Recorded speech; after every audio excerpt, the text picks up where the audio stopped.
아담의 아들 가인은 하나님의 법을 어기고 아벨을 죽였듯이 이제 노아의 아들 함은 하나님의 법을 어기고 아버지로부터 죄를 지었습니다. 이 죄의 성격은 좀 논란의 여지가 상당히 좀 많습니다. 노아가 술 취했다는 점은 명확합니다. 그래서 홍수 사건 이전에 이미 술을 제조하는 법을 알았다고 볼 수 있습니다. 그 예로 마태복음 24장 38절에 홍수 전에 노아가 방주에 들어가던 날까지 사람들이 먹고 마시고 장가들고 시집가고 있었으면서 먹고 마시고의 언급은 홍수 이전에 음주가 이루어졌고 노아도 이 음주의 효과를 알고 있었음을 짐작하게 할 수 있습니다. 노아의 술 취함은 잘못되었거나 적어도 현명하지는 않지만 이것은 창세기 3장에서 11장까지에서 보면 이 부정적 사건에 대해 하나님이 어떠한 언급도 없다는 것은 이 본문 말씀뿐입니다. 그래서 우리는 결코 노아가 어떤 죄를 지고 얼마나 많은 죄를 지었는지는 알 수가 없습니다. 다만 우리에게 주어진 정보는 술에 취했다는 것뿐입니다. 저자 또한 술 취함을 직접적인 죄라고 정의하지는 않고 있습니다. 그러나 술 취함으로 인해서 그 결말이 파멸을 초래한다는 것은 성경 여러 곳곳에서 나타납니다. 예를 들어서 창세기 19장 30절에서 38절, 즉 모압과 암몬의 조상의 설명이 나오고 거기서 술이 나옵니다. 즉 소돔과 고모라가 멸망할 때 롯과 두 딸들이 빠져나오면서 굴에서 지내게 되는데 두 딸들이 하는 말이 우리에게는 배필이 없고 이제는 남자가 없다고 하면서 우리의 자손을 낳게 하기 위해서는 아버지를 술에 취해 가지고 자식을 낳자라고 하면서 결국 모압과 암몬이라는 조상이 되었던 장면을 봅니다. 또 한 가지는 레위기 10장 1절에서 11절 말씀이죠. 아론의 아들 나답과 아비후가 여호와께서 지정하신 불을 사용하지 않고 다른 불을 사용함으로써 죽임을 당하는 사건이 일어나죠. 그때 나답과 아비후는 회막에 들어갈 때 포도주와 독주를 마심으로써 제사 지내는 데 있어서 정상적인 상태에서 하지 못했다는 것을 암시하는 내용을 볼 수 있습니다. 즉 술의 결과는 파멸로 치닫는 결과를 낳는다는 것을 볼 수 있습니다. 또 한편으로는 성경은 포도주와 술에 대해서 긍정적인 표현을 하는 반면 부정적 표현도 하고 있다는 것을 볼 수 있습니다. 포도주의 상징, 즉 하나님의 축복의 상징하는 말씀도 있고 말씀의 상징을 포도주로 의미를 부여하는 것도 있고 또 풍성함의 상징도 묘사하고 있습니다. 그리고 예수님의 피를 상징하는 것을 포도주로 묘사하는 부분이 많이 있다는 것도 여러분 잘 아시리라고 봅니다. 반면 술의 해악에 대해서도 묘사하고 있는데 잠언 4장 17절에 보면 불의의 떡을 먹이며 강포의 술을 마심이라고 했습니다. 또 에베소서 5장 18절에 보면 술을 즐기지 않으며 구타하지 아니하며 오직 간용하며 다투지 아니하며 돈을 사랑하지 아니하며라고 말씀하고 있습니다. 에베소서 5장 18절 다시 말씀드리겠습니다. 술에 취하지 말라. 이는 방탕한 것이니 오직 성령으로 충만함을 받으라고 말씀하고 있습니다. 그 이전의 말씀은 디모데전서 3장 3절입니다. 이와 같이 성경은 포도주와 독주에 대해서 이렇게 양면성을 보여주는 것을 볼 수 있습니다. 노아는 120년간 방주를 만들었고 방주 생활을 1년 넘도록 하였습니다. 그리고 이제 홍수 사건을 직접 목격하였고 또한 물이 빠짐으로써 땅을 육지로 나와서 땅을 일구어가며 힘겨운 생활을 이어갔습니다. 그리고 이제 좀 안정된 생활 속에서 포도농사를 지었는데 거기에서 장막에서 술에 취했던 장면이 나오게 됩니다. 과연 술 취한 것이 죄인가? 라고 얘기한다면 오늘 본문 말씀에 대해서는 어떠한 언급이 없기 때문에 죄인지 아닌지 구분할 수가 없습니다. 그러나 술의 양면성을 가지고 있다는 것은 분명합니다.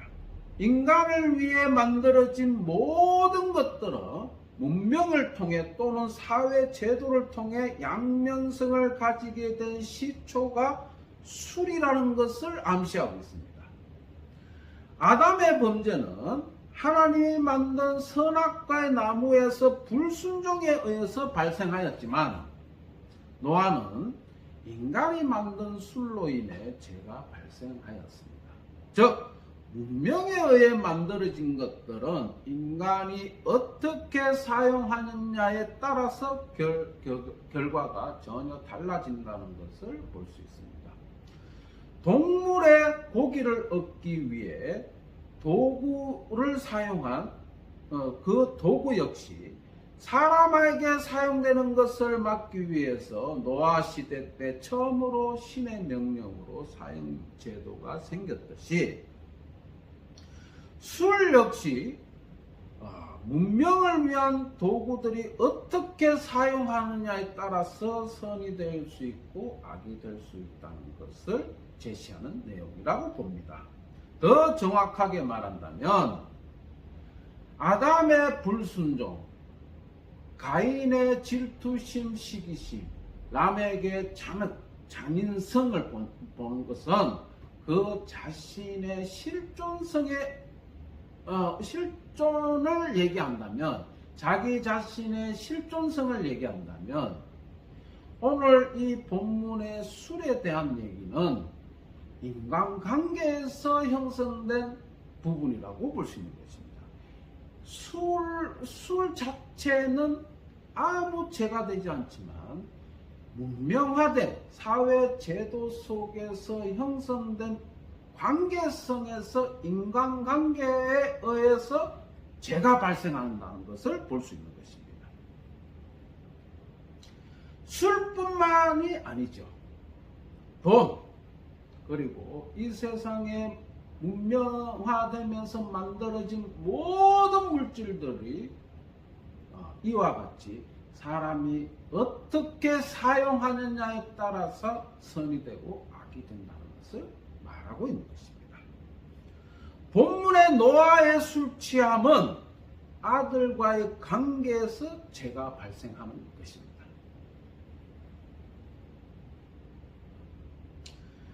노아의 술 취함은 노아의 입장을 보면 우리는 좀 이해할 수 있습니다.